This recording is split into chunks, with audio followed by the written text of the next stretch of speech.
चलिए, good afternoon सभी को, वेरी गुड आफ्टरनून। कैसे आप सभी? तो स्टार्ट किया जाए। चलिए, तो आगे शुरू करते हैं। कल की क्लास में हम पढ़ रहे थे किसके बारे में? एसी एंड डीसी डिस्ट्रीब्यूशन के बारे में। तो वहीं से अपन आगे कंटिन्यू करते हैं।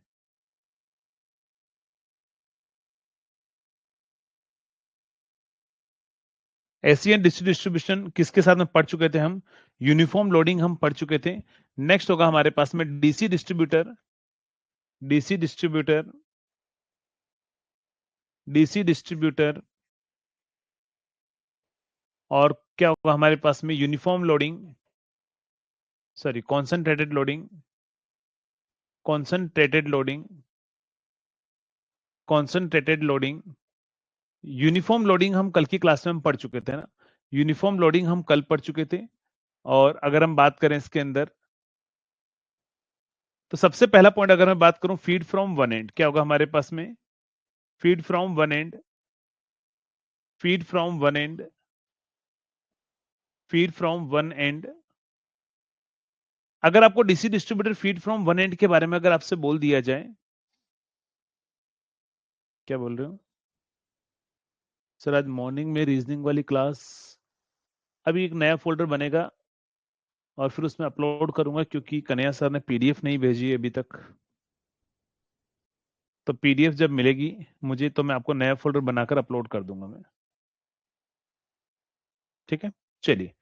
तो अगर हम बात करें यहां पर distributor feed from one and की, अगर हम बात करें तो वन एंड पर क्या होगा समझना कि ये हमारे पास में क्या है? ये हमारा एक डीसी डिस्ट्रीब्यूटर है, ये हमारे पास डीसी डिस्ट्रीब्यूटर है। ये पॉइंट ए है, ये पॉइंट हमारे पास में बी है। और यहां पर क्या होगा? हम सप्लाई देंगे इसको फीड फ्रॉम वन एंड, एक एंड से हम सप्लाई देंगे। आपको एग्जामिनर बोल देगा, जैसे मान लो यहां पर 20 एम्पियर है, मान लो यहां पर 15 एम्पियर है, यहां पर आपसे बोल दिया जाएगा 25 एम्पियर है। आपको यहां की लेंथ दे देगा कि ये 80 मीटर है, ये 50 मीटर है, ये 150 मीटर है। और आपको एग्जाम में कुछ एग्जामिनर क्या बोल देगा? आपको ऐसे बोल दिया जाएगा, if resistance of if resistance of पर कंडक्टर पर कंडक्टर पर 100 मीटर इज 0.1 ओम हमारे पास में है। रेजिस्टेंस पर कंडक्टर पर 100 मीटर इज 1 ओम है हमारे पास में। हमें बोल दिया जाएगा ये पॉइंट सी डी ई देकर हमें बोलेगा कि बताओ डी का पोटेंशियल क्या होगा? Find potential of D, find voltage of consumer D, voltage of consumer D. D का वोल्टेज क्या होगा? सी का क्या होगा? ई का क्या होगा? इनमें से कोई भी क्वेश्चन जो है तो इनमें से आपको पूछ सकता है ना। चलिए, तो अगर हम बात करें इसके अंदर, तो यहां पर हमारे पास में क्या होगा? DC distributor feed from one and के अंदर जो है 80, 50, 150 हमें दे देगा। तो सबसे पहले हमें क्या करना होगा, ध्यान रखना, हमें यहाँ का रेजिस्टेंस निकालना पड़ेगा एसी सेक्शन का। एसी सेक्शन का रेजिस्टेंस निकालना होगा, तो इसकी लेंथ कितनी है? 80 है। और हमें दे कितना रखा है, ध्यान रखना, पर 100 मीटर का दे रखा है। जिसका दे रखा है वो डिवाइड कर लेना, कितना दे रखा है 0.1 से मल्टीप्लाई कर देना, और साथ में 2 से और मल्टीप्लाई करना। क्यों बताओ? क्योंकि डीसी डिस्ट्रीब्यूटर में 2 वायर होते हैं, मैंने आपको रेजिस्टेंस पर कंडक्टर का दिया है, तो ये 2 क्यों मल्टीप्लाई किया? 2 कंडक्टर का रेजिस्टेंस निकालने के लिए ना। तो यहां से क्या आएगा हमारे पास में? ये जो है कैंसिल करो, यहां से आ जाएगा हमारे पास में 0.16। कितना आएगा हमारे पास में? 0.16 ओम हमारे पास में आएगा। यहां का रेजिस्टेंस निकालना है, तो 50 डिवाइड बाय 100 इंटू 0.1 इंटू 2 हमारे पास में करोगे तो ये वैल्यू 0.1 ही आएगी। यहां का रेजिस्टेंस अगर आपको निकालना है, ये आर सी डी निकाला मैंने ना, आर सी डी। यहां पर आर डी ई निकालना होगा, तो आप क्या करोगे? आप यहां पर करोगे 150 का निकालना है, 100 का दे रखा है, 0.1 दे रखा है, 2 से 2 वायर के लिए मल्टीप्लाई करना है, तो ये कितना आ जाएगा हमारे पास में? 0.3 आ जाएगा। तो ये तीनों रेजिस्टेंस आ गए हैं। अब मुझे यहाँ का वोल्टेज पूछेगा, तो क्या करना है? यहाँ के वोल्टेज में से यहाँ का ड्रॉप और यहाँ का ड्रॉप माइनस कर दीजिए ना। तो वीडी का पोटेंशियल अगर आपको निकालना है, तो सबसे पहले इस ब्रांच में कितना करंट है वो यहाँ से निकालना पड़ेगा। यहां पर कितना करंट आएगा, तो 20, 15 और 25, तीनों करंट का समेशन वहां से होके आएगा, तभी इनको सप्लाई हो पाएगा। तो 25 पर 40 और 20 कितना होगा, 60, तो 60 एम्पियर यहां जाएगा, 20 यहां चला गया तो 40 एम्पियर यहां जाएगा, और 25 एम्पियर यहां जाएगा। तो इनके ब्रांच के करंट आपको मिल गए, करंट मिल गए, रेजिस्टेंस मिल गए, बस निकाल लीजिए आपके पास में। तो वी ए का पोटेंशियल मैं आपको दे देता हूं ना, ड्रॉप निकालना है तो यहाँ पर वी ए का पोटेंशियल मैं दे रहा हूँ 200 वोल्ट है, मान लो वी ए का पोटेंशियल कितना है, 200 वोल्ट है। तो यहां से मुझे निकालना है वीडी का पोटेंशियल, तो वीडी का पोटेंशियल, वी ए का पोटेंशियल 200 है, माइनस करंट कितना है, 60 है पहले सेक्शन के अंदर, रेजिस्टेंस 0.16 है, माइनस दूसरे सेक्शन का रेजिस्टेंस 0.1 है, करंट 40 है, माइनस तीसरे सेक्शन का जो हमारे पास में रेजिस्टेंस है वो 0.3 है, और करंट 25 है। तो यहां से कितना आएगा, 200 माइनस 9.6 माइनस 4 माइनस 7.5, तो इसको माइनस कर लो 200 में से, तो ये वैल्यू कितनी आ जाएगी हमारे पास में, 0.1,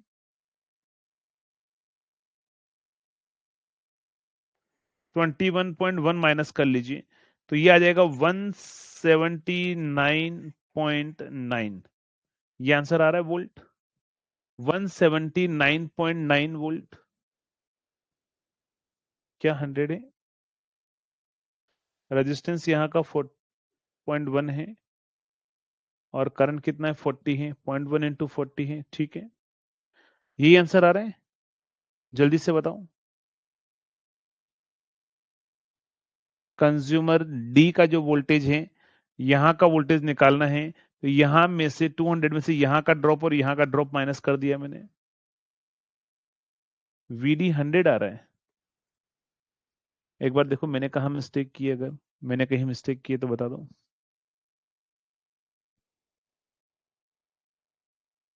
हाँ, डी का पूछा है तो मैंने डी का ही तो निकाला है, यहां का वोल्टेज निकालना है तो ए के वोल्टेज में से यहां का ड्रॉप और यहां के वोल्टेज में से यहां का ड्रॉप माइनस कर लो, तो मैंने ये दो ही तो ड्रॉप माइनस किए हैं, यहां का करंट इंटू यहां का रेजिस्टेंस, और यहाँ का रेजिस्टेंस इंटू यहाँ का करंट, ये दो ड्रॉप ही तो माइनस किए मैंने ओनली। अच्छा ये नहीं पूछा हुआ है ना, सॉरी, सही बात है, ये थर्ड वाला नहीं करना है, डी का ही पूछा है, सही बात है। तो फिर तो ये कितना हो जाएगा हमारे पास में, फिर तो ये हो जाएगा हमारे पास में 13.6 माइनस कर लो, 13.6 माइनस कर लो, 0.4 बचेगा, 6 बचेगा, 8 बचेगा, 186.4 होएगा ना, 186.4 आएगा, करेक्ट, एक्स्ट्रा ले लिया, हाँ ठीक है, 186.4 आएगा। कर लोगे इस तरह का एग्जाम्पल? चलिए, तो एक एग्जाम्पल मैं आपको दे रहा हूं इसी टाइप का मैं आपको एक एग्जाम्पल दे रहा हूं। आपको एग्जामिनर ऐसा क्वेश्चन बोल देगा, आपको एग्जामिनर में टेबल बना देगा, यहां टेबल बना दी जाएगी, distance from feeding point A,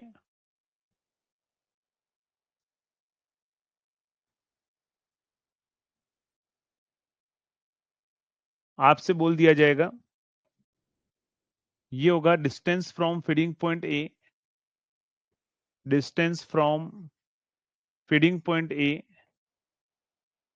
feeding point A, और यहां पर आएगा करंट, किसके अंदर, इन एम्पियर के अंदर, फीडिंग पॉइंट ए से 50 मीटर की डिस्टेंस पर, 150 मीटर की डिस्टेंस पर,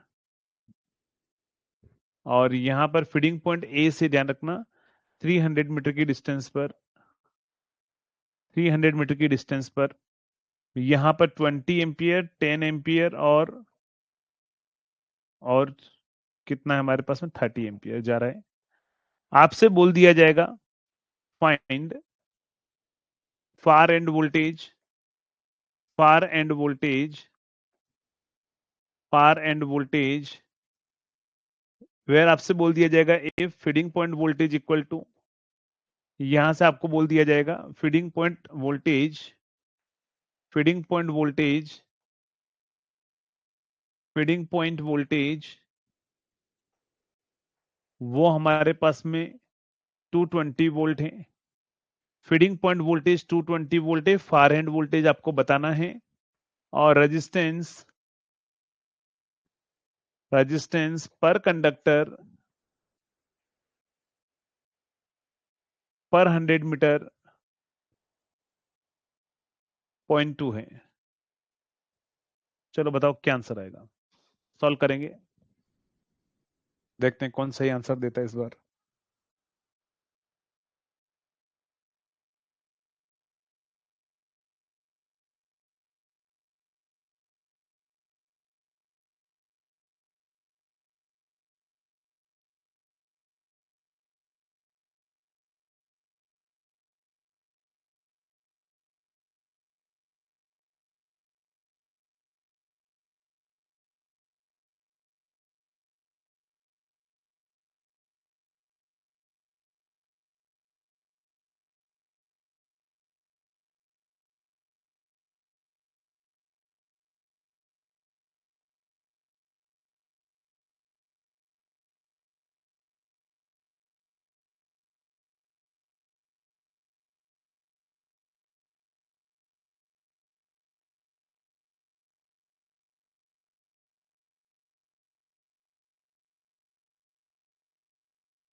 चलिए,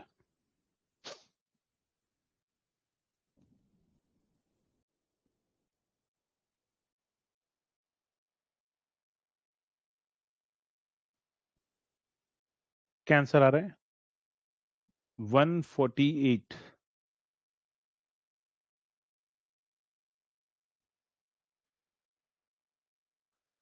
कॉम्बो सी में कल की पीडीएफ एक्चुअली लाइट चली गई थी, उसकी वजह से पीडीएफ सेव नहीं हो पाई थी, और वो फाइल करप्ट हो गई। सुबह मॉर्निंग में उठा था तब मैं, उसके नोट्स आपको खुद को बनाने पड़ेंगे ना, उसके नोट्स आप खुद बना लीजिएगा 8th लेक्चर के। फीडिंग पॉइंट ए हमारे पास में है, 220 वोल्ट है, डिस्टेंस आपको दे रखा है, फार एंड वोल्टेज बताना है। फार एंड वोल्टेज जो है वो क्या होगा समझना। यहां पर देखो, सबसे पहले उसने क्या बोला कि डीसी डिस्ट्रीब्यूटर है, ये हमारे पास में डीसी डिस्ट्रीब्यूटर है। मान लो ये हमारा फीडिंग पॉइंट ए है, फीडिंग पॉइंट ए का वोल्टेज कितना है? 220 वोल्ट है। फीडिंग पॉइंट ए से 50 मीटर की डिस्टेंस पर, ये 50 मीटर की डिस्टेंस है, उस पर कितना करंट आ रहा है? 20 एम्पियर करंट आ रहा है। फीडिंग पॉइंट ए से 150 मीटर की डिस्टेंस पर, 150 मीटर की डिस्टेंस पर 10 एम्पियर आ रहा है। यहां से 150 है, ध्यान रखना कहां से, फीडिंग पॉइंट ए से 150 पर है, तो ये 50 हो गया, तो ये क्या बचेगा? ये 100 मीटर बचेगा। और फीडिंग पॉइंट ए से यहां से 300 मीटर की डिस्टेंस पर, मतलब ये 150 हो गया, तो ये कितना बचेगा? 150 मीटर पर 30 एम्पियर है। ऐसा डायग्राम है हमारे पास में। ये डायग्राम किस किसने बनाया? जिसने डायग्राम बनाया होगा एकदम सही आंसर है, अदरवाइज गलत आंसर है। चलिए, तो फीडिंग पॉइंट ए से डिस्टेंस लेनी थी। अब यहां का रेजिस्टेंस निकाल लो, आर ए बी का रेजिस्टेंस, इसको दे दो आर सी डी और बी दे दो, आर ए सी का रेजिस्टेंस। तो एसी का रेजिस्टेंस 50 का निकालना है, 100 का हमें दे रखा है, कितना दे रखा है, कितने वायर का दे रखा है? 1 का दे रखा है, तो 2 से मल्टीप्लाई करना जरूरी है। तो ये हमारे पास में 0.2 ही आएगा हमारे पास में आंसर। यहां का अगर निकालना है तो ध्यान रखिएगा, यहां का रेजिस्टेंस अगर निकालना है, आर सी डी का रेजिस्टेंस निकालना है, 100 का निकालना है, 100 का ही दे रखा है, 0.2 दे रखा है, 2 से मल्टीप्लाई करना है तो 0.4 आ जाएगा। आर डीबी का रेजिस्टेंस अगर आपको निकालना है, आर डीबी का रेजिस्टेंस जो है वो आपको निकालना है, तो 150 मीटर का निकालना है, 100 का दे रखा है, 0.2 दे रखा है, और 2 का निकालना है। तो ये हमारे पास में 0.3 0.6 बचेगा। तो अगर मैं बात करूं यहां पर वीबी का पोटेंशियल मुझसे पूछा हुआ है, तो वीए के पोटेंशियल में से माइनस करना है मुझे, वीबी का पोटेंशियल है, वीए के पोटेंशियल में से माइनस करना है मुझे यहाँ का ड्रॉप, यहाँ का ड्रॉप एंड यहाँ का ड्रॉप। यहाँ का ड्रॉप कितना है हमारे पास में, तो करंट कितना है इस ब्रांच के अंदर, 30 40 और 60। यहां से 60 है, यहां से 40 है, यहां से 30 है। तो क्या करोगे, 60 को माइनस मल्टीप्लाई करोगे 0.2 से, 40 को मल्टीप्लाई करोगे 0.4 से, 30 को मल्टीप्लाई करोगे 0.6 से। बस सॉल्व कर लीजिए। तो 220 में से आप माइनस कर लीजिए 12 16 और 18। तो ये कितना आ जाएगा हमारे पास में, तो ये आ जाएगा 18 और 2 20 30 40 46 माइनस कर लो। तो 220 में से माइनस कर लीजिए 46, है ना, 46 माइनस कर लो, तो यहां से आ जाएगा 4 और यहां से आएगा हमारे पास में 7 और 1, 174 आंसर आ रहा होगा आपका, 174 आपका आंसर आ रहा हो। अच्छा, डायग्राम गलत हो गया, कोई दिक्कत नहीं है, ये गलती एग्जाम में मत करना। तो 174 जो है वोल्ट है, वो हमारा करेक्ट आंसर है। कर लोगे इस तरह के एग्जाम्पल, जल्दी से बताओ। 174 जो है वो करेक्ट आंसर है। जब यहां पर ये जो डिस्टेंस दे रखी होती है ना टेबल में, फीडिंग पॉइंट से लेनी है हमारे पास में, मतलब यहां से यहां की डिस्टेंस, यहां से यहां की डिस्टेंस और यहां से यहां की डिस्टेंस, तो उसको लेकर आपको सॉल्व करना है, तो ये मिस्टेक मत करना है ना। 174 आपके पास में करेक्ट आंसर है।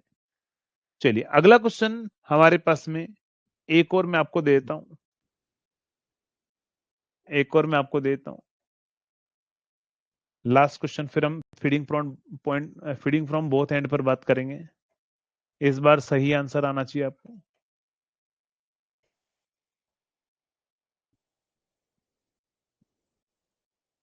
यहां पर आएगा 15 25 एंड 10। ये बी सी और डी, या फिर ए और बी यहां लिख दो, ये होगा सी और डी। आपको यहां पर दे दिया जाएगा 0.2 ओम दे देगा। बहुत बार ऐसा रेजिस्टेंस भी डायरेक्टली दे देता है ना, 0.2 ओम, 0.1 ओम एंड 0.3 ओम। आपसे बोल दिया जाएगा if resistance mark in diagram, resistance mark in diagram, resistance mark in diagram is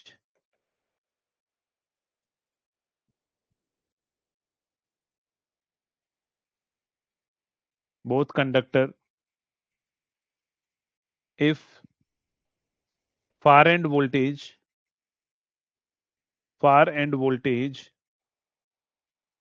is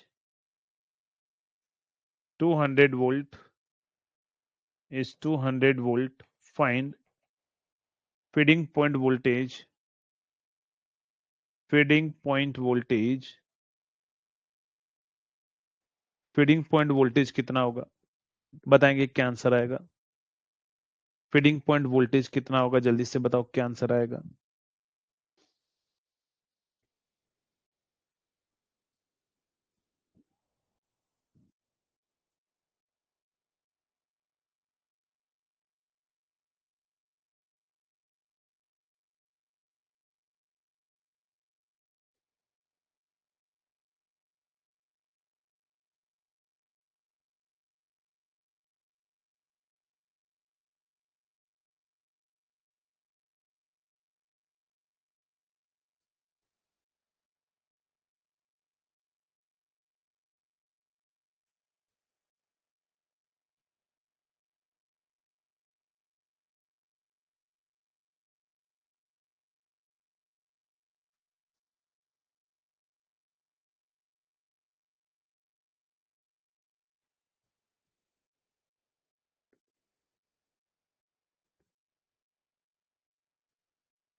चलिए 216.5 आ रहा है आपका आंसर। तो अगर हम बात करें यहां पर फॉर एग्जाम्पल, यहां पर आपसे पूछेगा यहां का वोल्टेज आपको दे रखा है, तो इस बार ध्यान रखना मैंने आपको यहां का वोल्टेज दिया है, फिर यहां का ड्रॉप और यहां का ड्रॉप ऐड कर लो सिंपल। तो यहां करंट कितना आएगा, ये 40 और 50 आएगा, यहां से 35 जाएगा और यहां से 10 आएगा। तो यहां से आप क्या लिखोगे, VA का पोटेंशियल जो होगा वो यहां का पोटेंशियल कितना है, ध्यान रखना। तो फार एंड वोल्टेज कितना है, 200 वोल्ट है, प्लस उसमें यहां का ड्रॉप ऐड कर लो 50 into 0.2 plus 35 into 0.1 plus 10 into 0.3। तो यहां से कितना आ जाएगा, ये आ जाएगा 200 प्लस ये आएगा 10 प्लस ये आएगा 3.5 प्लस ये आ जाएगा हमारे पास में 3, ये कितना आ जाएगा 3 हमारे पास में रहेगा। तो यहां से कितना आ जाएगा 13, तो 216.5, ये आंसर आ रहा है 216.5। चलिए वेरी गुड। तो मेरे हिसाब से अब आप इस तरह के न्यूमेरिकल जो है वो आप कर लेंगे। नेक्स्ट होगा हमारे पास में, एग्जामिनर ऐसा क्वेश्चन दे देगा, अगर हम बात करें एग्जामिनर कुछ इस तरह का क्वेश्चन आपको दे दिया जाएगा। तो यहां पर क्या होगा, कॉन्सेंट्रेटेड लोडिंग है, ये सब कुछ सेम है, बस फीड फ्रॉम बोथ एंड, कहां से ध्यान रखना, बोथ एंड। अगर मैं फीड फ्रॉम बोथ एंड की बात करूं तो यहां पर भी हमारे पास में दे देगा कि ये जो VB है यहां का पोटेंशियल भी 200 है, 200 है, और ये डिस्टेंस कितनी है, ये 100 मीटर है।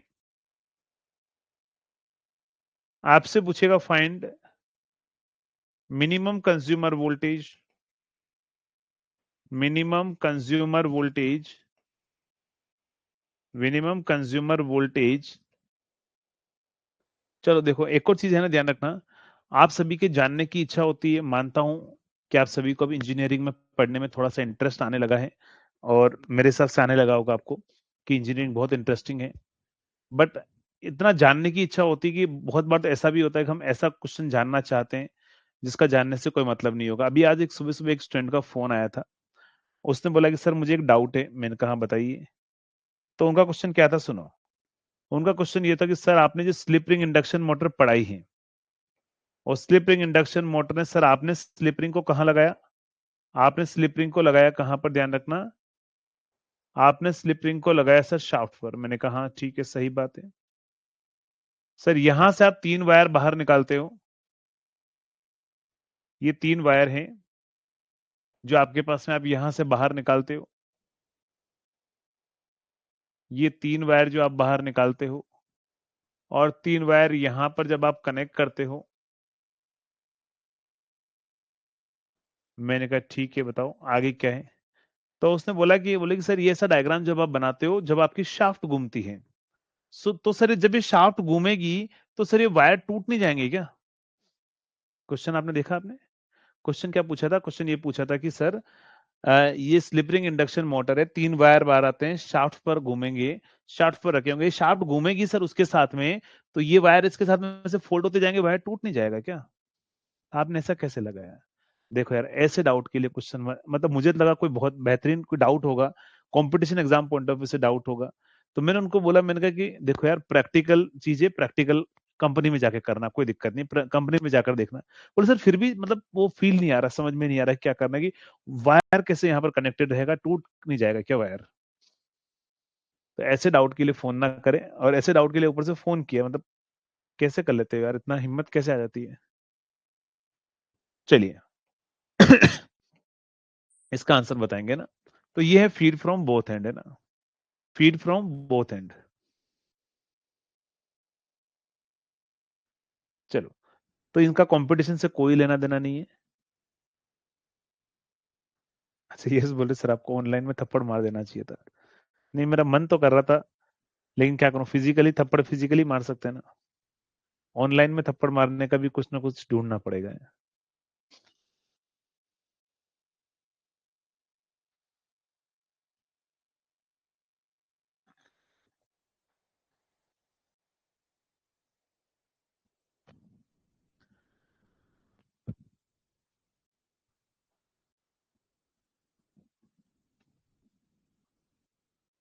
चलो तो जल्दी से आंसर बताओ। डिग्री छीन लेनी चाहिए, सही बात है, डिग्री छीन लेनी चाहिए।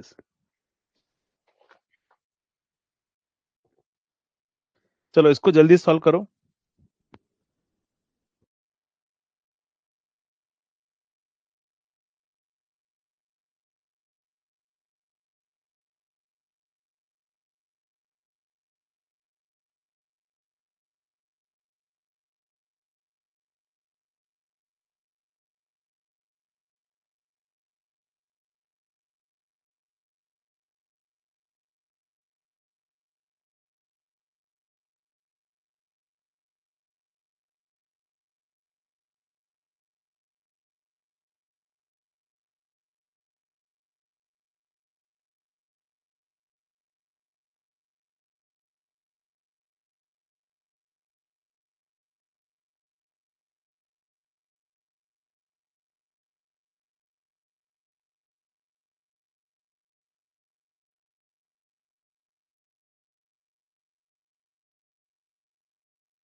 चलिए हाँ, अभी आवाज आ रही होगी, समझदा।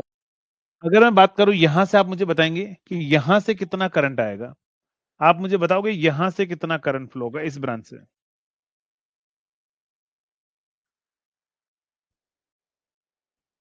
अरे अभी तो साउंड आ रहा होगा, अभी साउंड आ रहा होगा। आप मुझे बस ये बताओ यहां से कितना करंट आएगा, कितना करंट आएगा। तो यहां से करंट हमें नहीं पता कितना आएगा क्योंकि दो सोर्स है। अब हमें नहीं पता, हम यहां पर आई एज्यूम कर लेते हैं। यहां कितना करंट जाएगा, I-20 जाएगा। यहां कितना करंट जाएगा, ध्यान रखना, I-35 जाएगा। I-35, यहां से कितना करंट जाएगा, I-60 जाएगा। और देखो उधर का वोल्टेज भी 200 है, इधर का वोल्टेज भी 200 है।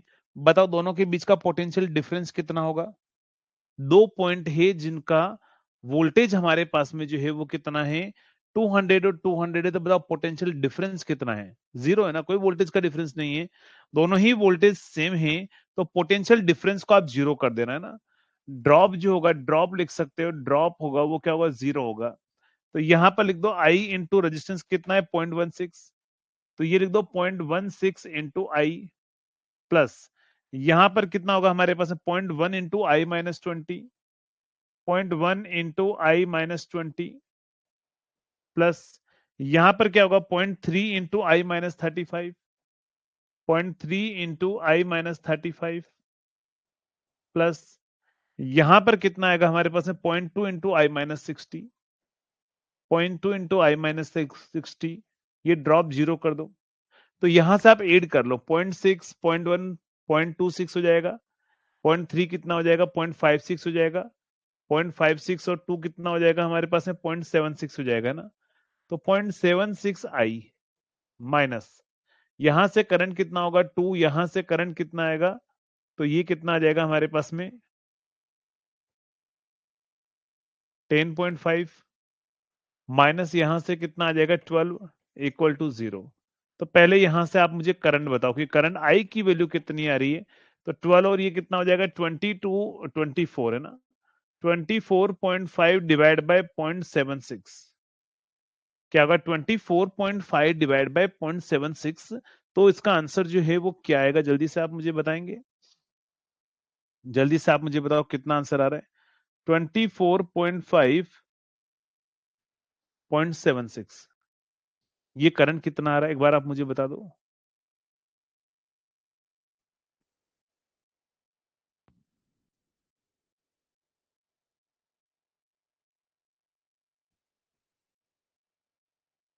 जल्दी से बताओ क्या आंसर आएगा, ये करंट कितना आ रहा है 32.23 है ना, 32.23, 32.23। तो ये ड्रॉप हमारे पास, ये करंट हमारे पास में आ गया। अगर ये करंट अगर हमारे पास में आ गया तो ध्यान रखना यहां से करंट कितना जा रहा है, अब मुझे मिल गया यहां से करंट जा रहा है 32.23, इधर करंट कितना जाएगा हमारे पास में 12.23, बट इधर करंट आना पड़ेगा ना, क्यों बताओ क्यों आना पड़ेगा, यहाँ 15 चाहिए, अगर यहां से 12 आया तो इधर से करंट आएगा तब भी जाकर 15 हो पाएगा, यहां से करंट जाएगा आएगा तब 15 हो पाएगा। तो बताओ यहां पर जो वोल्टेज मिलेगा वही मिनिमम कंज्यूमर वोल्टेज मिलेगा, क्योंकि सबसे मिनिमम वोल्टेज कौन सा होता है, मिनिमम वोल्टेज वो होता है जहां पर दोनों साइड से करंट इनकमिंग हो, यहां से भी करंट आए इधर से भी करंट आए, दोनों करंट मिलाकर यहां से फ्लो हो, तो ये होता है हमारे पास में इनकमिंग करंट है ना। तो यहां से 15 एम्पियर तब आएगा जब दोनों साइड से करंट क्या होगा, दोनों साइड से करंट क्या होगा, इनकमिंग करंट जो है वो आपके पास में रहेगा, और इनकमिंग करंट वो आपके पास में रहेगा। तो यहां से मैं क्या बोल सकता हूं, ये जो डी है यही मिनिमम कंज्यूमर है, यही हमारे पास में मिनिमम वोल्टेज है इसका, इसीलिए इसको अपन बोलते हैं मिनिमम कंज्यूमर वोल्टेज। तो यहाँ का वोल्टेज निकालना है, तो यहाँ के ड्रॉप में से यहाँ के वोल्टेज में से यहाँ का ड्रॉप माइनस करो और आंसर बताओ, जल्दी सॉल्व करो, जल्दी से बताओ। हाँ यश एकदम सही बात है, इससे थ्योरी आती है, और डेफिनेटली मैं आपको बता चुका हूँ, थ्योरी कल की क्लास में बताया था, सारे थ्योरेटिकल पॉइंट वो सारे पूछता है बार बार। बताएंगे क्या आंसर आएगा।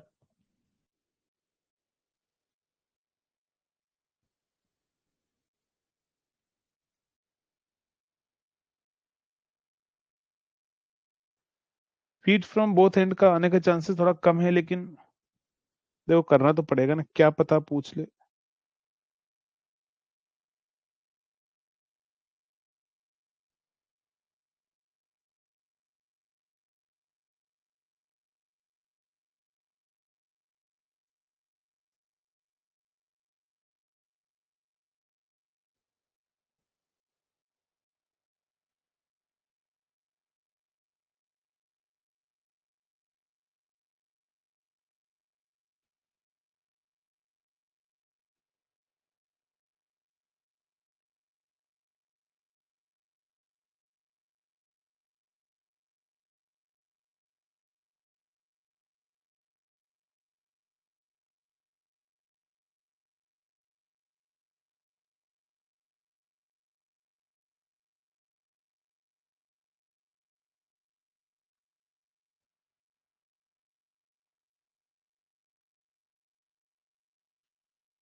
क्या आंसर आ रहा है? 193.6। चलिए, तो वीडी का पोटेंशियल जो होगा, वीडी का पोटेंशियल होगा वो वीए का पोटेंशियल माइनस 32.23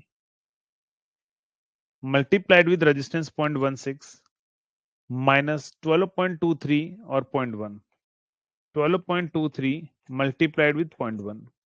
चलिए, इसको सॉल्व कर लेना, जो भी आपका आंसर आए वो आप यहां से आंसर लगा सकते हो ना। तो कर लोगे? जल्दी से बताओ, इस टाइप के एग्जाम्पल कर लेंगे आप सभी? इस तरह के एग्जाम्पल सभी कर लोगे? चलिए, बढ़ा जाए आगे नेक्स्ट पॉइंट पर। नेक्स्ट पॉइंट पर, नेक्स्ट पॉइंट। तो यहां तक क्या है, distributor feed from one and और बोथ एंड हमारा कंप्लीट है।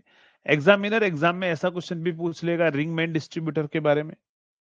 रिंग मेन डिस्ट्रीब्यूटर के बारे में आपको ये रिंग दे दिया जाएगा, आपको ये बोलेगा कि यहां पर हमारे पास में क्या है, यहाँ का पोटेंशियल जो है, यहाँ का वोल्टेज है वो कितना है, 200 वोल्ट है, 200 वोल्ट है।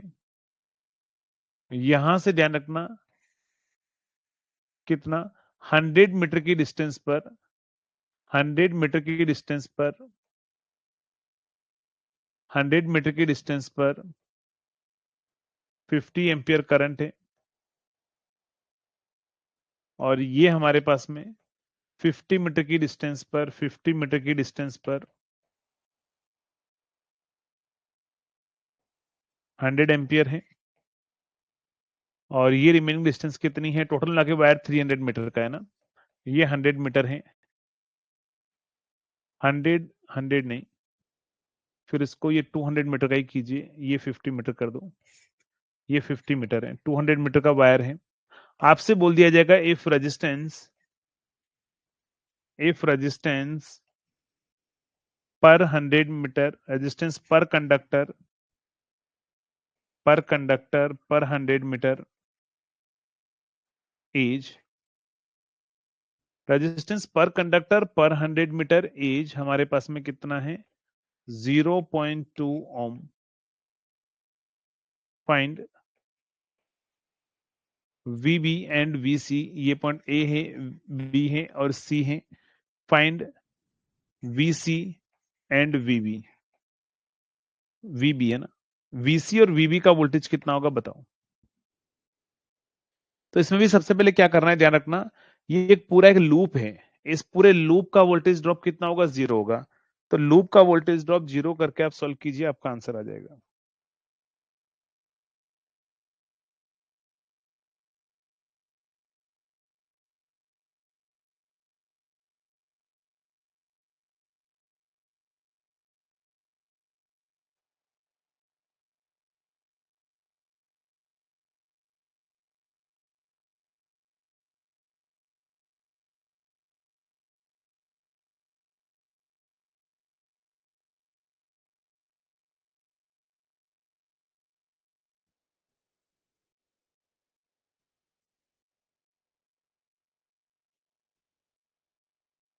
क्या आंसर आएगा?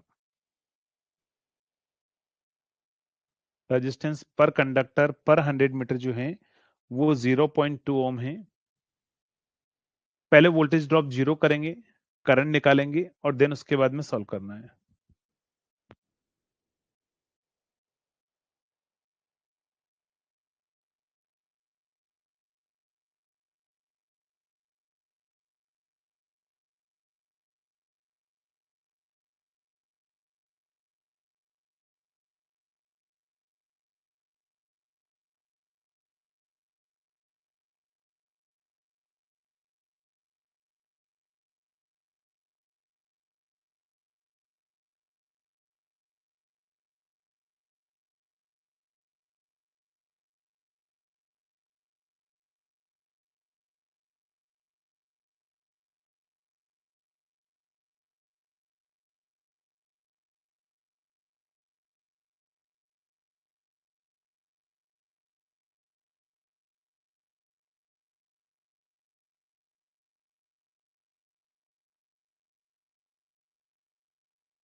क्या आंसर आ रहा है? चलिए, तो सबसे पहले क्या करना होगा, सबसे पहले आर ए बी का रेजिस्टेंस निकालो। 100 मीटर का आपके पास एक्चुअल लेंथ है, 100 मीटर का ही हमने दे रखा है, 0.2 है, 2 से मल्टीप्लाई करना है क्योंकि मैंने एक कंडक्टर का दे रखा है, तो ये 0.4 आ जाएगा हमारे पास में। नेक्स्ट,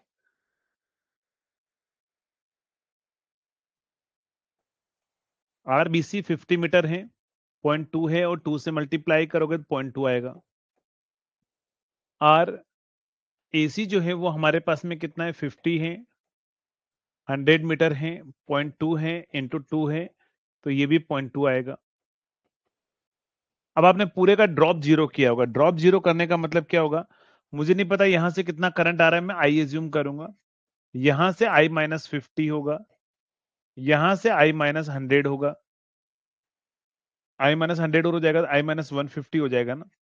तो इस पूरे लूप में ड्रॉप जीरो करो, आई इंटू दिस यहाँ का रेजिस्टेंस, तो ड्रॉप यहां पर आप क्या करोगे, जीरो करोगे, ड्रॉप यहां पर क्या करोगे आप, जीरो करोगे, ड्रॉप यहां पर क्या करोगे, जीरो करोगे, तो ड्रॉप जो है वो आप जीरो कर दीजिए, ड्रॉप जो है वो क्या करो आप जीरो कर दो। चलिए, तो ड्रॉप हमारे पास में जीरो करना है तो वो क्या होगा, 0.4 इंटू आई प्लस कितना आएगा, RBC 0.2 into I minus 50 plus 0.2 into I minus 150 equal to zero. 0.4 point, तो ये हो जाएगा 0.8 I minus 10 minus 30 equal to zero. तो 0.8 आई इज इक्वल टू कितना होगा, 40 होगा, तो आई की वैल्यू कितनी आएगी, 50 आई होगी।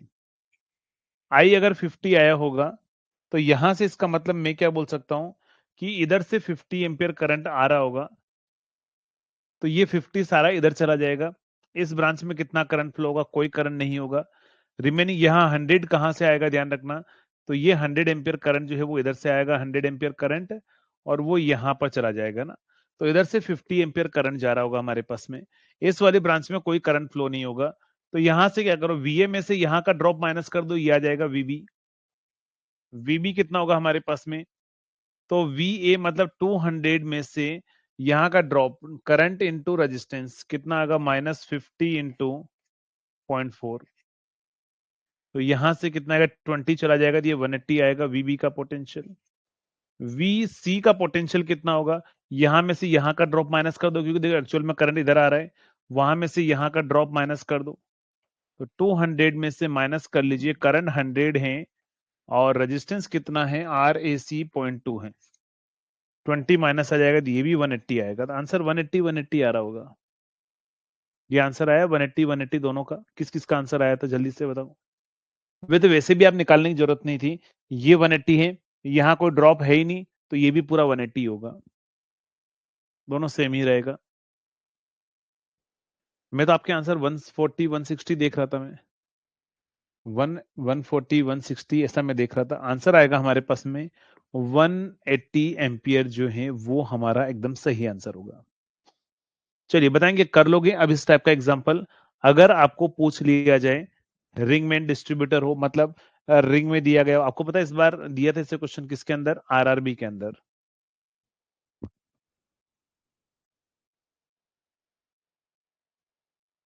ठीक है, अरे बोलो यार, कुछ तो बोलो। हालांकि मुझे पता है कि बहुत सारे मन ही मन में भी सोच रहे होंगे, सर ये तो मैं पक्का छोड़ के जाऊंगा, क्योंकि वहां तो मैं कर ही नहीं पाऊंगा, तो अभी कैसे करूं। ऐसा नहीं बेटा, कभी कभार ऐसा होता है कि एग्जाम में पेपर बहुत आसान आ जाता है, हमारे पास में टाइम बच भी जाता है। ये अभी किसी स्टूडेंट ने लिखा था, 2023 का पेपर दिया था उन्होंने मेंस का, ठीक है, तो उनसे पूछिए, एक बार बताना जिन्होंने 2023 का पेपर मेंस लिखा था, पेपर बहुत आसान आया था, कितने घंटे में आपने वो पेपर कर लिया था।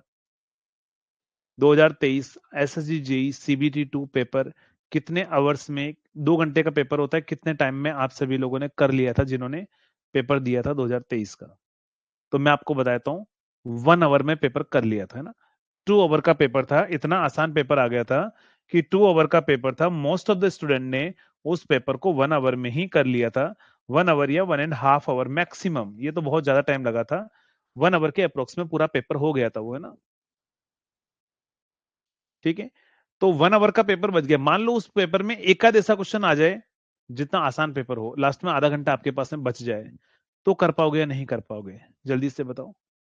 1 आवर में अगर मान लो ये पेपर आपने कर लिया, तो मैं बोल रहा हूँ कि आपके पास में अगर आधा घंटा बच गया और ये क्वेश्चन आपके पास में अगर उस पेपर में आया हुआ है, इनिशियली आप छोड़ देंगे ठीक है, फिर भी लास्ट में कर पाओगे नहीं कर पाओगे, आधे घंटे में तो कर लोगे ना। इसीलिए कॉन्सेप्ट आना जरूरी है। तो इसीलिए ये मत सोचना कि छोड़ना है, क्या करना है, पढ़ के जाना। अगर एग्जाम में एक आध क्वेश्चन आ जाए ऐसा, टाइम बचे, तो आप कर पाओगे ना। चलिए नेक्स्ट। अभी इस बार आरआरबी में जो क्वेश्चन आए थे, कुछ क्वेश्चन ऐसे क्वेश्चन आए थे जिनको स्टूडेंट लेकर बहुत परेशान थे, बट ये कुछ क्वेश्चन थे ही नहीं। ये तो ऐसे ही एग्जामिनर ने आपके साथ में स्कैम किया था, ये मानकर चलो, बट आप उस स्कैम से डर गए थे। पता है क्या हुआ आपको एग्जाम में? एग्जामिनर ने ऐसा क्वेश्चन दिया कि ये 10 एट एन एंगल 30 है और ये 8 एट एन एंगल 0 है, तो बताओ यहाँ का करंट आई जो है, ये आई करंट कितना होगा? ऐसा क्वेश्चन आपसे पूछा था और आपने बोला सर इस बार तो बहुत टफ पेपर आया था, सर क्या करें, क्वेश्चन हिले ही नहीं, बना ही नहीं। वो कुछ नहीं, वो आपकी वजह से आपको ऐसे लगा कि आपको जो टफ पेपर लगा है, ये बहुत आसान पेपर था, कुछ नहीं था इसके अंदर, है ना। इसके अंदर क्या करना था, सुनो। यहां से करंट आई आ रहा है, तो एक उधर जा रहा है और एक इधर जा रहा है, दोनों करंट का समेशन कर लो, सिंपल तरीका है, कुछ नहीं करना है। करंट आई जो है वो क्या करना है आपके पास में, 10 एंगल 30 में ऐड करना है 8 एंगल 0 को। आर एंगल थीटा में आपको पता होगा ना, आर कोस थीटा लिख सकते हैं, तो 10 cos 30 लिखना था यहाँ पर, प्लस j sin 30 लिखना था आपको।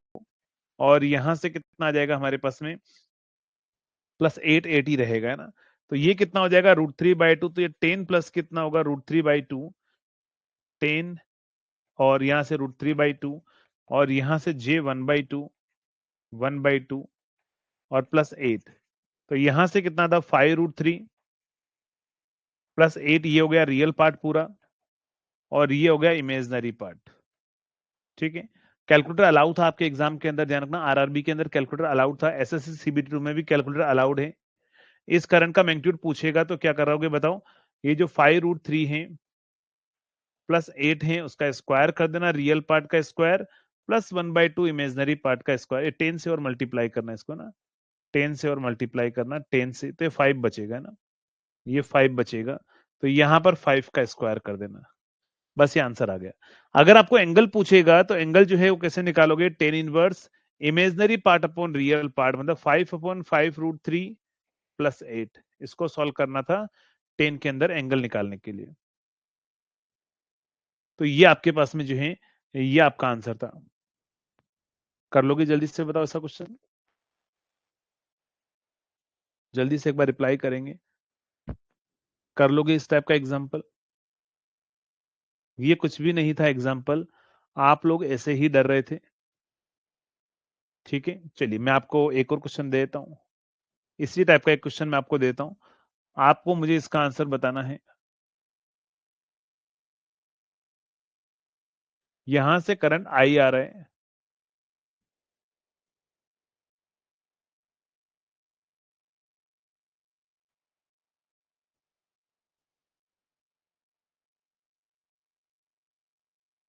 चलिए ये होगा 10 एंगल -60 डिग्री, और ये होगा 10 एंगल +60 डिग्री। यहां से आपसे पूछेगा बताओ आई कितना होगा, जल्दी से बताओ आई कितना आंसर आएगा।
चलिए क्या आंसर आ रहा है? अच्छा 10 ही आ रहा है, ठीक है समझना। तो यहां पर क्या होगा, करंट आई जो होगा वो 10 ∠60 प्लस क्या होगा, 10 ∠ -60 होगा, -60। तो यहां से कितना आएगा, 10 cos 60 प्लस जे 10 sin 60। यहां पर क्या होगा, 10 cos 60 माइनस जे 10 sin 60। तो ये तो कैंसिल हो जाएगा पूरा। तो ये हो जाएगा हमारे पास में 10 1/2, और इसका भी क्या आएगा 10 और 1/2। तो ये कितना आ जाएगा, 10 आपका आंसर आएगा। तो कितना करंट आएगा, 10 एम्पियर। चलो तो बताओ जल्दी से कर लोगे।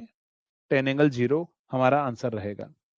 अगर इस तरह का क्वेश्चन आपसे पूछेगा, अभी तक नोटिफिकेशन नहीं आया ना, आज आने का है, आज फॉर्म फिलिंग स्टार्ट होने का है। जैसे नोटिफिकेशन आ जाएगा आईयूसीएल का तो मैं बना दूंगा आपके लिए ना। क्लियर? क्लियर? एक मिनट वेट कीजिएगा, एक फोन आ रहा है।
चलिए क्या बोल रहे हो?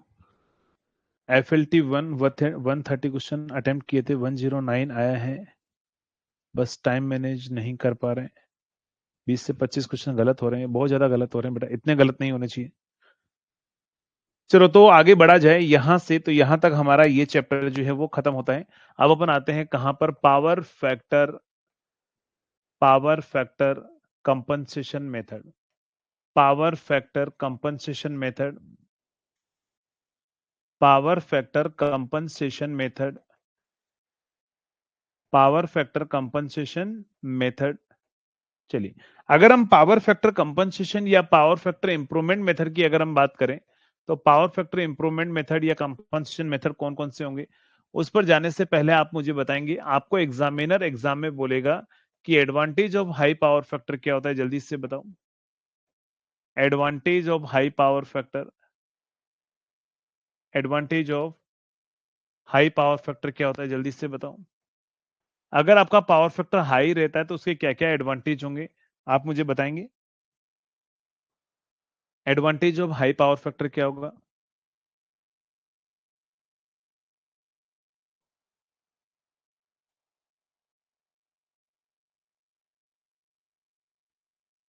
चलिए, तो advantage of high power factor के अंदर पहला, अगर हमारे पास में पावर फैक्टर हाई होगा तो लॉस जो है ध्यान रखना inversely proportional to cos square phi होते हैं। पावर फैक्टर बढ़ेगा, लॉस कम होंगे। दूसरा, करंट जो है वो ध्यान रखना inversely proportional to power factor होता है। करंट बढ़ेगा तो पावर फैक्टर हमारे पास में क्या होगा, कम होगा। सॉरी, पावर फैक्टर बढ़ेगा तो करंट कम होगा। थर्ड, हमारे पास में करंट कम होगा तो लॉस कम होंगे। लॉस कम होंगे, वोल्टेज ड्रॉप कम होगा। वोल्टेज ड्रॉप हमारे पास में क्या होगा, कम होगा। वोल्टेज ड्रॉप कम होगा तो हमारे पास में क्या होगा, फोर्थ एफिशिएंसी क्या होगी, बढ़ेगी। एफिशिएंसी क्या होगी हमारे पास में, एफिशिएंसी होती है output upon output divide by output plus loss. तो यहां से क्या आएगा ध्यान रखना, अगर लॉस कम होगा तो एफिशिएंसी बढ़ेगी। फिफ्थ एडवांटेज में अगर हम बात करें, वोल्टेज रेगुलेशन क्या होगा, इंप्रूव होगा। Voltage regulation voltage regulation improve होगा हमारे पास में। नेक्स्ट, सिक्स, हमारे पास में क्या होता है, area and volume of conductor. Area and volume of conductor है वो भी inversely proportional to cos square phi होते हैं। अगर ये बढ़ेगा तो area and volume of conductor कम होगा। कोस हमारे पास में क्या होगी, कम होगी। लेस कॉपर रिक्वायर्ड होगा, लेस वेट रिक्वायर्ड होगा। Less weight, less weight. 15, eighth हमारे पास में, एट्थ के बाद में नाइन, क्या एडवांटेज होगा हमारे पास में, नाइन। और बताइए, साइज ऑफ अल्टरनेटर हमारे पास में क्या होगी, डिक्रीज होगी। साइज ऑफ जनरेटर रिड्यूस होगी। Size of generator size of generator हमारे पास में क्या होगी,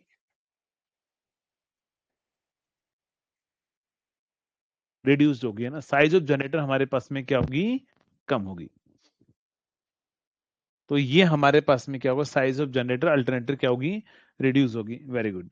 तो ये सारे हमारे पास में क्या होंगे, advantage of high power factor हमारे पास में रहेंगे। Advantage of high power factor हमारे पास में रहेंगे।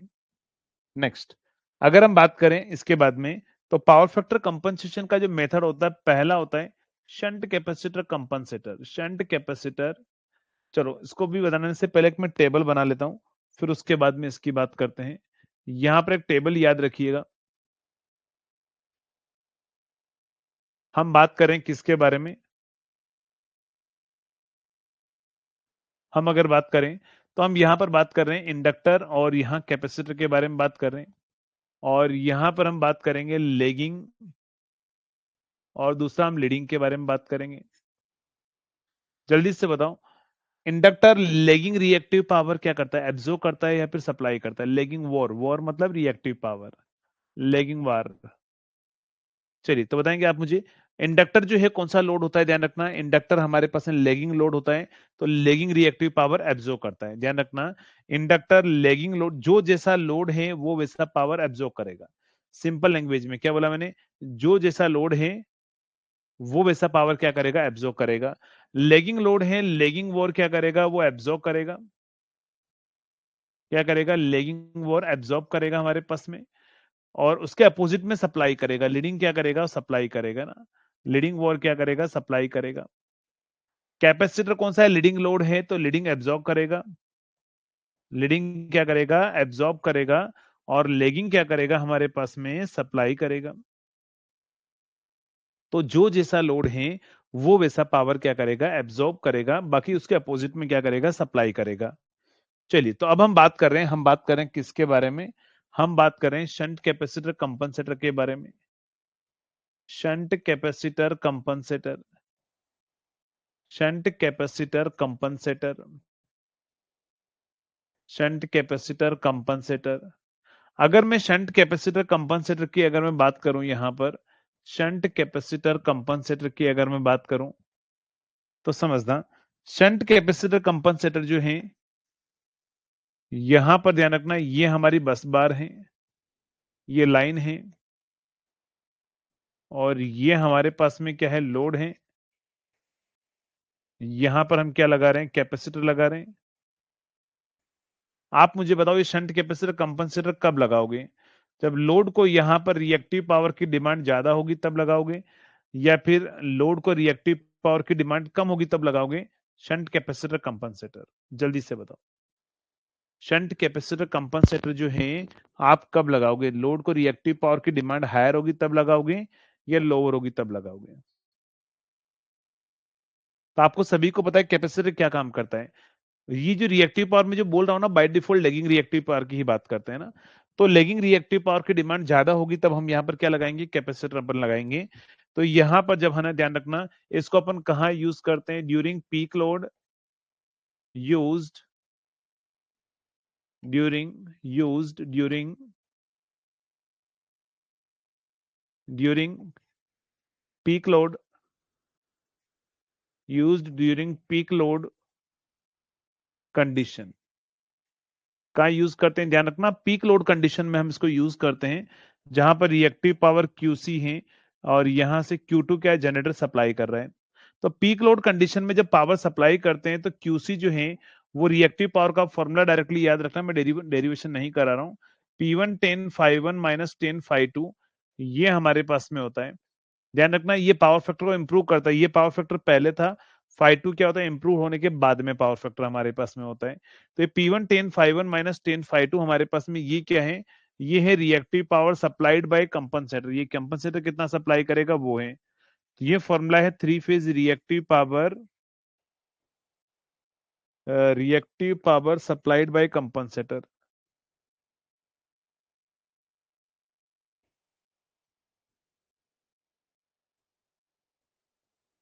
Compensator next, three phase reactive power supplied by compensator क्या होगा हमारे पास में? तो वो रहेगा हमारे पास में क्यूसी रहेगा। अगर आपको क्यूसी फेज पूछ लेना एक फेज का, तो ये टोटल थ्री फेज का है ना, तो उसमें डिवाइड बाय थ्री कर देना। और Q इजिकल टू कैसे लिखते हैं अपन? वी स्क्वायर डिवाइड बाय क्या होती है? एक्सी एस एच अपन लिखते हैं। एक्सी एस एच, एक्सी की वैल्यू 1/j⍵c होती है। तो इसी को आप लिख सकते हो क्यूसी डिवाइड बाय थ्री और omega into C S H into V phase. तो आप एक काम कीजिए, यहाँ पर इन दोनों का डिवाइड कर लीजिए, यहाँ से सी एस एच निकाल लो। तो कभी भी आपको शंट कैपेसिटेंस की वैल्यू पूछे ना, सी एस एच की वैल्यू पूछ ली जाए, तो हमारे पास में होगा QC divide by three into V phase square, तो ये हमारा फॉर्मूला हो जाएगा, जहां पर आप क्यूसी फेज की वैल्यू यहां से उठाकर आप यहां पर ले जाकर पुट कर सकते हैं ना। तो ये ध्यान रखना है, डायरेक्टली आपके पास में फॉर्मूला पता होना चाहिए और कुछ नहीं, ये पता होना हो, ये फॉर्मूला और ये पॉइंट पता होना चाहिए। ये पावर फैक्टर को इंप्रूव करता है, यहां पर ध्यान रखना, कैपेसिटर इंप्रूव पावर फैक्टर, यहां लिख देना capacitor improve power factor. Improve power factor, power factor को कैपेसिटर क्या करेगा? इंप्रूव करेगा ना।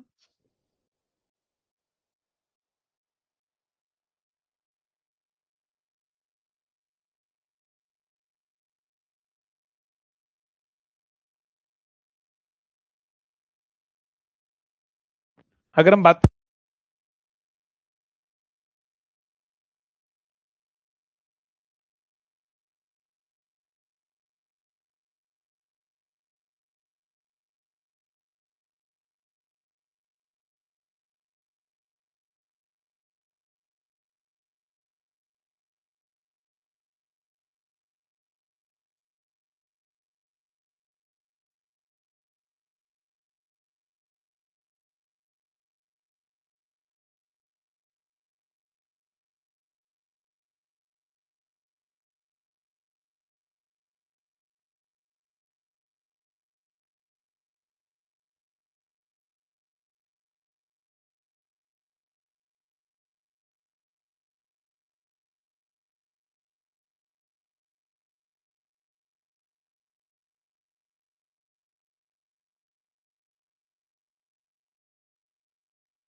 अच्छा, ये टीचर्स डे कब है?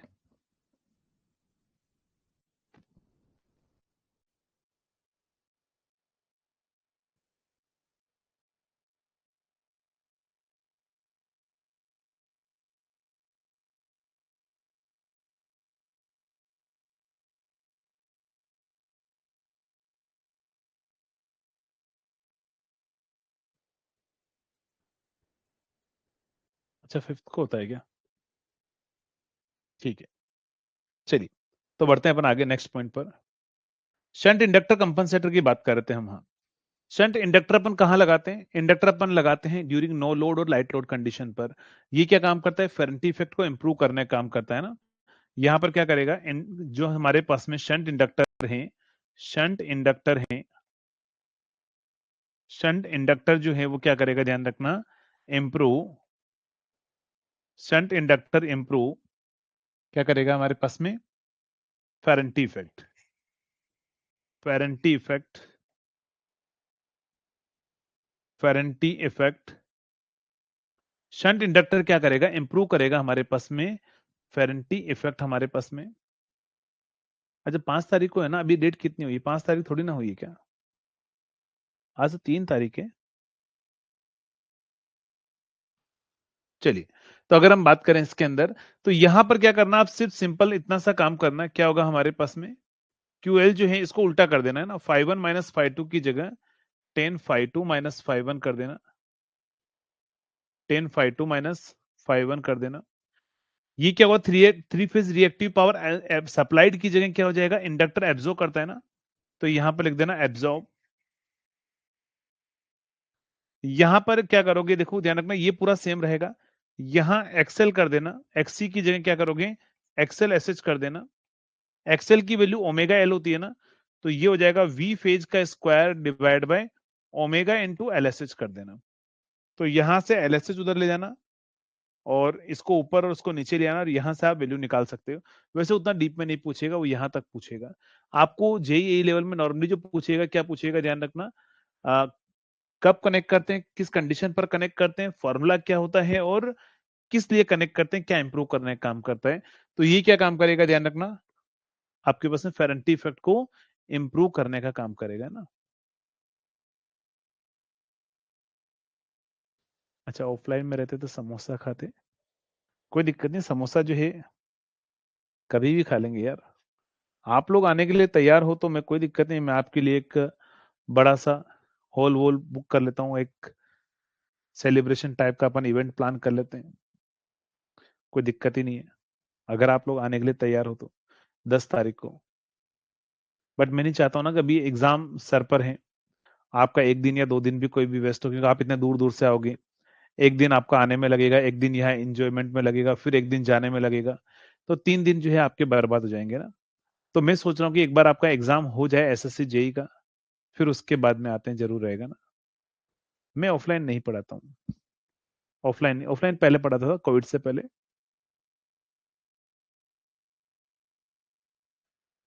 हाँ, एग्जाम के बाद, एसएससी जेई के बाद में अपन, मैं सोच रहा हूँ एक अच्छा सा इवेंट प्लान करेंगे। अभी भी मूड था, लेकिन अभी फिलहाल के लिए सभी का एग्जाम है, तो मैं नहीं चाह रहा हूँ किसी को डिस्टर्ब करना अभी। शंट इंडक्टर कैपेस शंट इंडक्टर कंपनसेटर हो गया हमारे पास में। नेक्स्ट होगा series capacitor compensator, series capacitor compensator, series capacitor compensator, compensator. Series capacitor compensator की अगर हम बात करें, तो सीरीज कैपेसिटर कंपनसेटर क्या काम करता है, ध्यान रखना, सीरीज कैपेसिटर कंपनसेटर जो है वो हमारे पास में क्या काम करेगा। पहला काम अगर हम बात करें इसके अंदर, तो यहां पर जैसे मान के चलो, ये अल्टरनेटर है, ये बस बार है, ये इंडक्टर है, ये कैपेसिटर है। तो यहां पर क्या होगा, minus j XC, XC AC series capacitor पर लगा लेते हैं, ये क्या हो जाएगा हमारे पास में, जे एक्सएल। तो यहां से क्या आ जाएगा, जब सीरीज कैपेसिटर लगाएंगे ना, तो इसको एक्सी ही लिख देते हैं, अभी फिलहाल के लिए नोटेशन में एक्सी कर देता हूं। तो यहां पर क्या करेगा, ये जो कैपेसिटर है, आपको पता है पी आर मैक्स का फॉर्मूला क्या होता है, V S V R divide by XL minus XC हो जाएगा, क्योंकि ओवरऑल रिएक्टेंस क्या होगा, माइनस कर देगा ये, इनटू साइन ऑफ डेल्टा। तो यहां पर होगा क्या कि सीरीज कैपेसिटर कंपनसेटर जो है वो हमारा रिएक्टेंस कम कर देगा, तो पावर ट्रांसफर कैपेबिलिटी को बढ़ा देगा। सीरीज कैपेसिटर कंपनसेटर क्या करता है हमारे पास में, वो क्या काम करता है हमारे पास में, वो पावर ट्रांसफर कैपेबिलिटी को बढ़ाएगा, हमारे पास में स्टेबिलिटी को भी इंप्रूव करेगा। तो यहां पर लिख देना power transfer capability will improve, power transfer capability, power transfer capability will improve.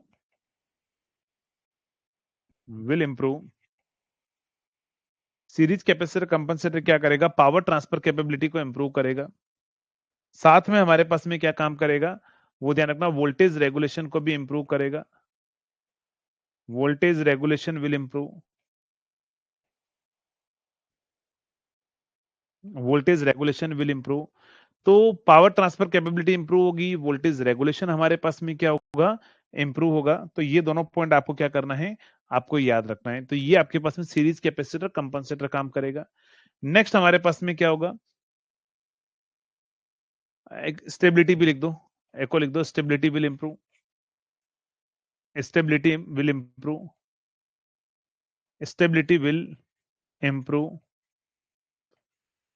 अच्छा ये चीज ध्यान रखना, अगर आपको पूछ ले कि वोल्टेज रेगुलेशन को इंप्रूव कौन करता है, आपको ऑप्शन में ये भी हो और सीरीज भी हो, तो इसको आंसर प्रायोरिटी देना है ना। ये भी वोल्टेज रेगुलेशन को इंप्रूव करता है, वोल्टेज रेगुलेशन इंप्रूव करता है कौन, शंट कैपेसिटर। गेट में ऐसा क्वेश्चन आया हुआ है, दोनों ऑप्शन में थे, प्रायोरिटी में आपको इसको देना है। ये भी स्टेबिलिटी को इंप्रूव करता है, लेकिन स्टेबिलिटी के लिए प्रायोरिटी उसको देना है, शंट सीरीज कैपेसिटर को, है ना। वोल्टेज रेगुलेशन में प्रायोरिटी इसको देना है, स्टेबिलिटी में सीरीज कैपेसिटर को देना है, इस चीज का ध्यान रखिएगा, है ना। चलिए, तो नेक्स्ट अगर हम बात करें इसके बाद में, नेक्स्ट पर आते हैं हम, स्टैटिक वॉर कंपन, इसके बाद में लिखना सिंक्रोनस फेज या synchronous condenser, synchronous condenser, synchronous condenser, या फिर इसी को अपन बोलते हैं सिंक्रोनस फेज मॉडिफायर, एसपीएम। क्या होगा, सिंक्रोनस कंडेंसर या फिर क्या होगा, synchronous phase modifier, synchronous condenser या फिर क्या होगा, सिंक्रोनस फेज मॉडिफायर। चलिए, तो अगर हम बात करें यहां पर, अगर हम बात करें यहां पर, तो हमारे पास में क्या आएगा, ध्यान रखिएगा। सिंक्रोनस कंडेंसर क्या होता है, it is nothing but an over excited synchronous motor. ये क्या होती है, ध्यान रखना, ये हमारे पास में सिंक्रोनस, ब्रेक, ब्रेक का तो अपन ने कैंसिल कर दिया ना, ब्रेक ब्रेक बिना ब्रेक ही चलने देते हैं,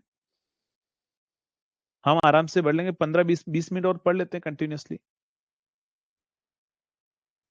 तो बिना ब्रेक चलने देते हैं, सही है, क्या बोलते हैं।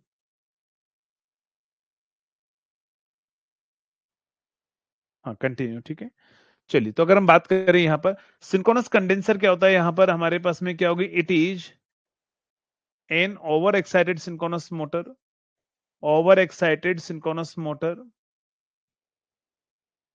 Over excited synchronous motor. तो ये हमारे पास में क्या होती है, over excited excited synchronous motor होती है without, without mechanical load, load नहीं होता है इसके ऊपर, ध्यान रखना, without mechanical load, without mechanical load, कोई मैकेनिकल लोड हमारे पास में नहीं होता है इस पर। ये हमारे पास में क्या होती है, ओवर एक्साइटेड सिंक्रोनस मोटर होती है विदाउट मैकेनिकल लोड, यानी कि कोई भी हमारे पास में लोड कनेक्टेड नहीं रहता इस पर। नेक्स्ट अगर हम बात करें यहां पर, तो ये क्या काम करती है, ये पावर फैक्टर को इंप्रूव करने का काम करती है, it improve the power factor, it improve power factor,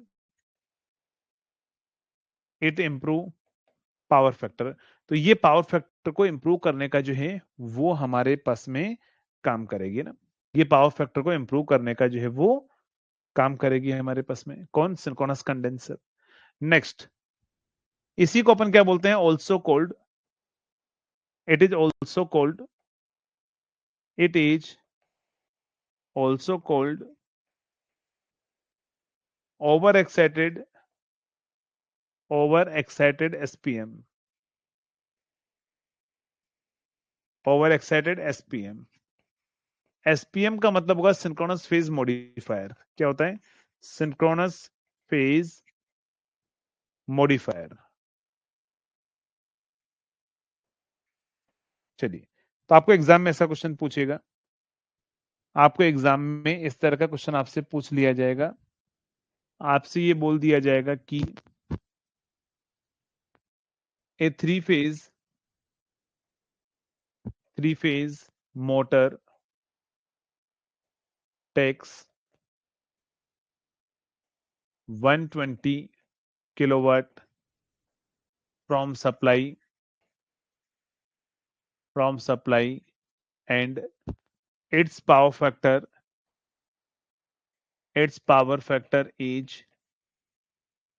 0.6, आपसे बोल दिया जाएगा full stop, in order to improve power factor the value of in order to improve the power factor find reactive power factor up to unity, लिख देना power factor up to unity, find reactive power supplied by compensator,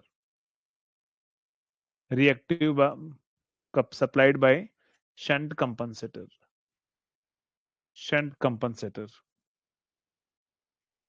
बताओ answer क्या होगा, क्या answer आएगा, जल्दी से बताओ।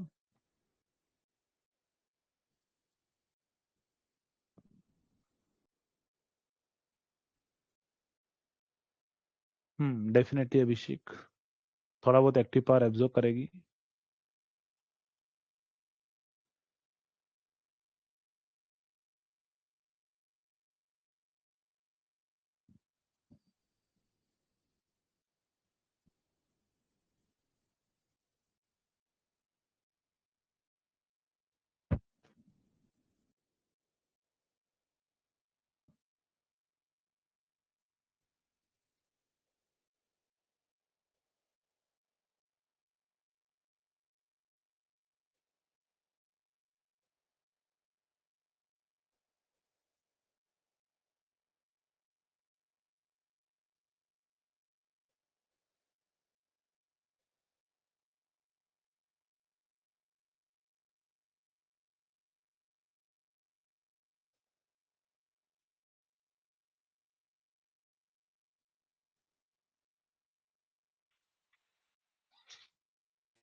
क्या आंसर आ रहा है, 3 आंसर आए हैं, तीनों अलग अलग आए हैं।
चलिए, तो अगर आपको क्या करना है, क्यूसी निकालना है ना, QC is equal to P1 10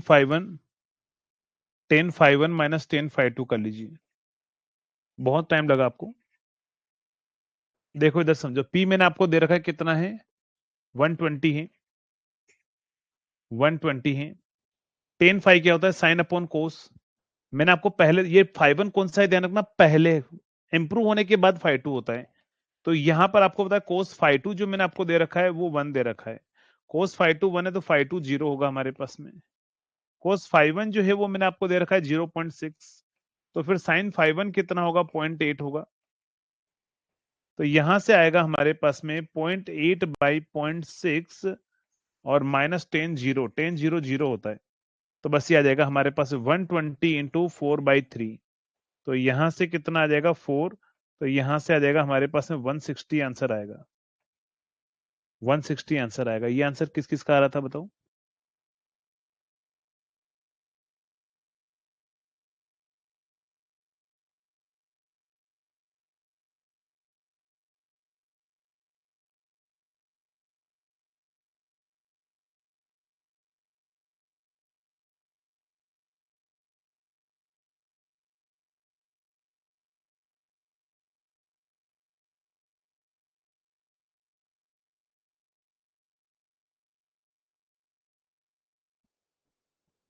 चलिए, तो आंसर कितना आएगा, 160 है ना। क्लियर है। तो ये बहुत बेसिक सा एग्जांपल है जो आपको एग्जामिनर एग्जाम के अंदर पूछ सकता है। नेक्स्ट, अब हम बात करते हैं, अगले पॉइंट पर बढ़ते हैं, कंपनसेटर और इन सभी पॉइंटों के बाद में अब हम आते हैं हमारे पास में नेक्स्ट दो टॉपिक और बचते हैं टीएनडी के, यही बचते हैं ना ओनली। एक तो होता है designing of transmission line, designing of transmission line, designing of transmission line, और एक बचता है हमारा एचवीडीसी। राइट, बाकी तो सब कुछ हो चुका है। अच्छा, इंसुलेटर भी बचा हुआ है, तीन बचे हुए, insulator, designing of transmission line and HVDC. वो तो फ्यूज सर्किट ब्रेकर तो प्रोटेक्शन में आता है, मैं इसकी बात कर रहा हूँ, टीएनडी की है ना। टीएनडी के हमारे पास तीन टॉपिक बचते हैं, insulator, designing of transmission line and HVDC हमारे पास में। तो सबसे पहले हम स्टार्ट करें designing of transmission line. Designing of transmission line के अंदर सबसे पहला है सेक का फॉर्मूला, वेरी वेरी इंपॉर्टेंट। सेक का फॉर्मूला क्या होता है, W into L square divide by 8t। W हमारे पास में क्या होता है, एल क्या होता है, टी क्या होता है, तीनों के नाम आप मुझे बताएंगे, जल्दी से बताओ। हाँ, टीएनडी खत्म हो जाएगा तीन टॉपिक के बाद में, फिर हम स्टार्ट करेंगे fuse, circuit breaker, relay, fault, इन सभी के टॉपिक। तो 4 क्लासें और लगेगी। जैसे कि मैंने आपको बोला था 12 क्लास में आपका पावर स्टम खत्म होगा, तो 12 में पावर स्टम खत्म हो जाएगा। आपको बताता हूँ क्रैश कोर्स आपका कब तक खत्म हो जाएगा, ये भी मैं आपको बता देता हूँ। मेन 3 सब्जेक्ट थे, 3 तो हो गए हमारे पास में, बस आने वाले 4 दिन में पावर स्टम खत्म। फिर उसके बाद में हमारे पास में बचेंगे यूटिलाइजेशन, बेसिक इलेक्ट्रॉनिक्स, और कौन सा हमारे पास में, मेजरमेंट। तो ये 3 सब्जेक्ट हैं, और एक क्लास अपन उसकी ले लेंगे, क्या बोलते हैं, मटेरियल साइंस की। तो यानी ध्यान रखना 18 से 20 डेज में, आने वाले 20 दिन बाद में आपका जो सिलेबस है, क्रैश कोर्स है, वो आपको खत्म हो जाएगा। 6 क्लासेस लगभग सभी की चलेगी, किसी की 7 क्लास चली जाए अगर मान लो, तो 20 डेज में आपका सिलेबस जो है वो खत्म हो जाएगा। 20 वो 4 ये है ना, तो 24 डेज में, आने वाले 24 डेज में आपका सिलेबस खत्म हो जाएगा। फिर उसके बाद में लास्ट एक महीना बचेगा, फिर उसके लिए हम दूसरी प्लानिंग करेंगे। ठीक है, चलिए, जैसा मैंने आपको बोला था उसी टाइम पर आपका सिलेबस खत्म हो जाएगा। ये क्या होता है हमारे पास में, वेट, डब्ल्यू क्या होता है, वेट, ये होता है स्पान लेंथ, और टी हमारे पास में क्या होता है, वर्किंग टेंशन, वर्किंग टेंशन। चलो जल्दी से बताओ, ये हमारे पास में क्या होता है, वर्किंग टेंशन होता है या अल्टीमेट टेंशन होता है, वर्किंग टेंसाइल स्ट्रेंथ होता है या वो छोटे छोटे टॉपिक है, उनमें कोई दिक्कत की बात नहीं। डिजिटल पावर इलेक्ट्रॉनिक्स एक क्लास का काम है।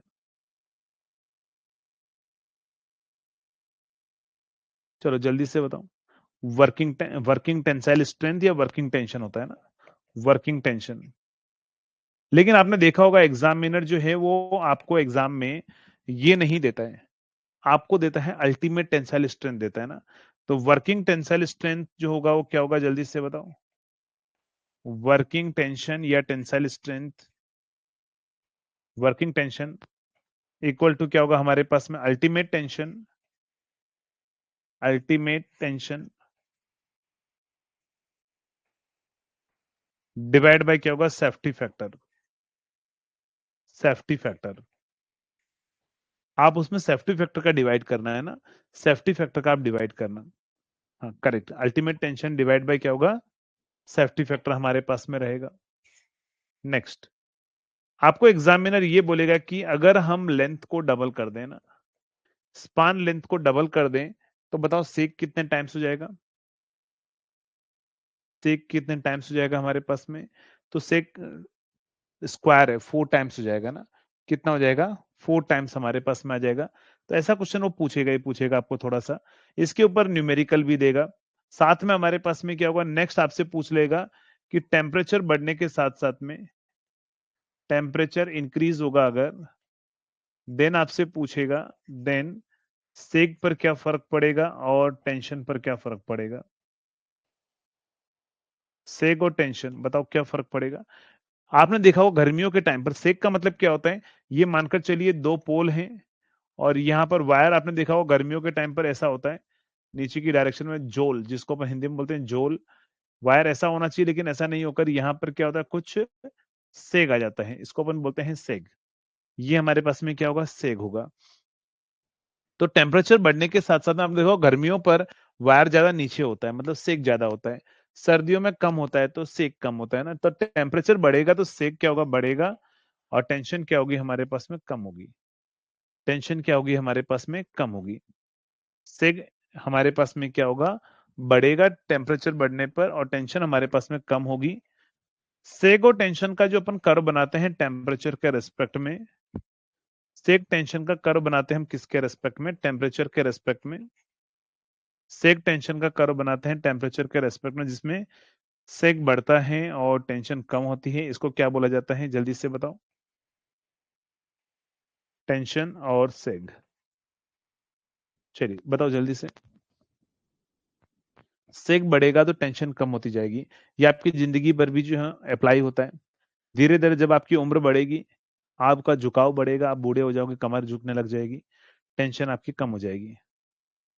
क्या होगा, इसको अपन क्या बोलते हैं, स्ट्रिंग चार्ट। इसको अपन क्या बोलते हैं, स्ट्रिंग चार्ट, स्ट्रिंग चार्ट। इसको बोला जाता है स्ट्रिंग चार्ट, अपन बोलते हैं, क्या बोलते हैं उसको, स्ट्रिंग चार्ट जो है वो हम बोलकर चलते हैं।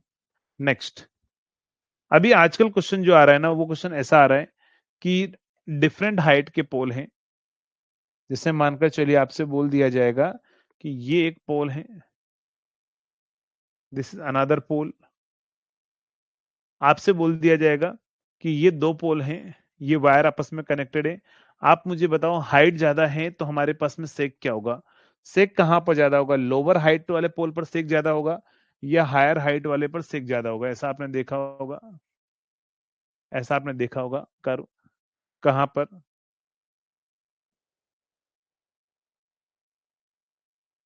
जल्दी से बताओ। लोअर हाइट पर सेक हमारे पास में क्या होगा, ज्यादा होगा, करेक्ट। लोअर हाइट वाला जो कंडक्टर होगा ना, lower height, lower height, lower height, then क्या होगा, सेग हमारे पास में क्या होगा, इज मोर, सेग मोर होगा, ज्यादा होगा। नेक्स्ट क्या होगा, हायर हाइट, ये हाइट किसकी थी ना, टावर की है ना, हायर हाइट,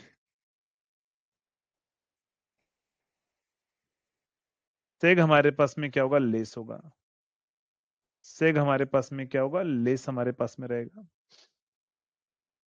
हायर हाइट, सेग हमारे पास में क्या होगा, लेस रहेगा। तो ये क्वेश्चन आपसे पूछ रहा है आजकल एग्जाम में, तो इसका ध्यान रखिएगा। नेक्स्ट, नेक्स्ट अपन बात करेंगे किसके बारे में, कॉपर कंपैरिजन के बारे में। बट कॉपर कंपैरिजन के बारे में आज नहीं, कल बात करेंगे। तो इसके आगे अपन कल कंटिन्यू करेंगे कॉपर कंपैरिजन से, ठीक है। चलिए, okay, thank you so much. Hello. हाँ, गुड इवनिंग डियर।